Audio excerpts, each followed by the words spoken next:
Assalamualaikum warahmatullahi wabarakatuh. Halo teman-teman, saya Rizka Adelia NIM 3518008, mahasiswa pariwisata syariah IAIN Bukit Tinggi.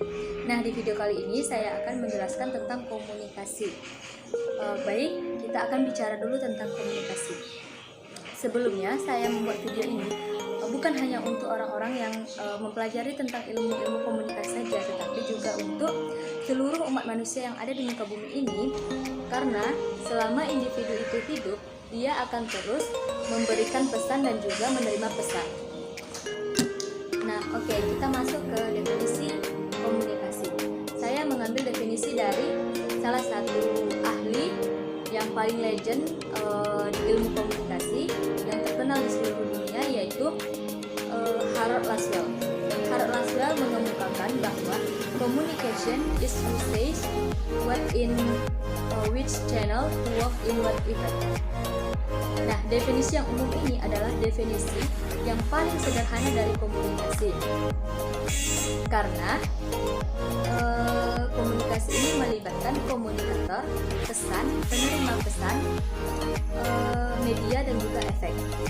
Komunikasi itu terbagi menjadi dua. Yang pertama komunikasi verbal yang diucapkan, dan yang kedua komunikasi non verbal yang tidak diucapkan. Nah, saya akan bahas satu persatu. Komunikasi verbal. Komunikasi verbal, misalnya teman-teman ngobrol nih, baik secara langsung maupun melalui chatting, melalui surat dan melalui email. Nah, itu termasuk ke dalam komunikasi verbal. Komunikasi nonverbal. Komunikasi nonverbal adalah komunikasi yang hampir seluruh dunia bilang komunikasi yang jelimet, yang dipengaruhi oleh reference dan experience. Bukan hanya reference dan experience individu yang sedang bicara atau yang sedang memberikan pesan, tetapi juga reference dan experience individu yang menerima pesan. Karena gini, non-verbal communication itu contohnya saja seperti simbol, gerak tangan, sentuhan, gestur, vokalik, dan juga kronemik. Nah, saya akan jelaskan satu persatu. Yang paling umum saja dalam komunikasi non-verbal yaitu simbol. Beberapa tahun ke belakang, saya agak takut ketika foto dengan simbol-simbol tertentu.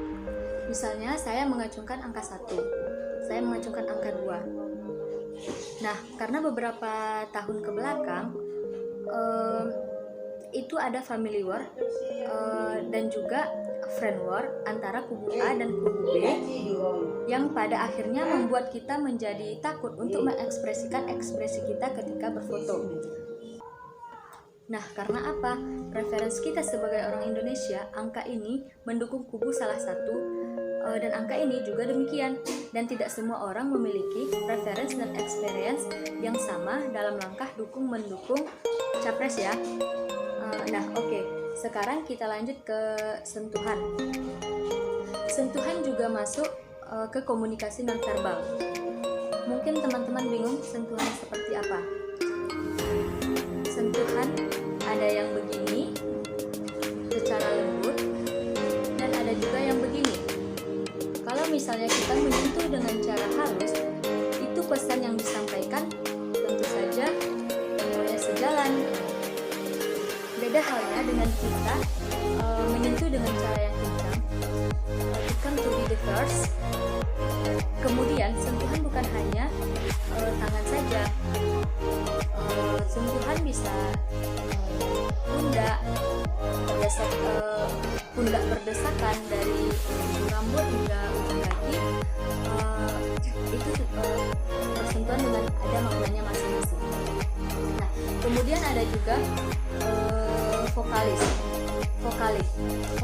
yaitu intonasi kita berbicara, menyentak tinggi rendahnya nada bicara kita, itu akan menentukan pesan yang disampaikan seperti apa.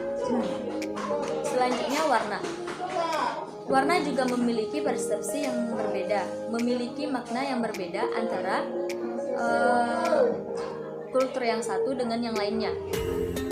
Sama halnya ketika saya pendukung kita sebut saja Liverpool atau Manchester United, kita masuk ke komunitas tersebut sama-sama merah, tapi logo yang nempel tanpa kita menyebut kita itu mendukung apa, pada akhirnya membuat orang-orang memandang, oh ini pendukung ini pendukung itu.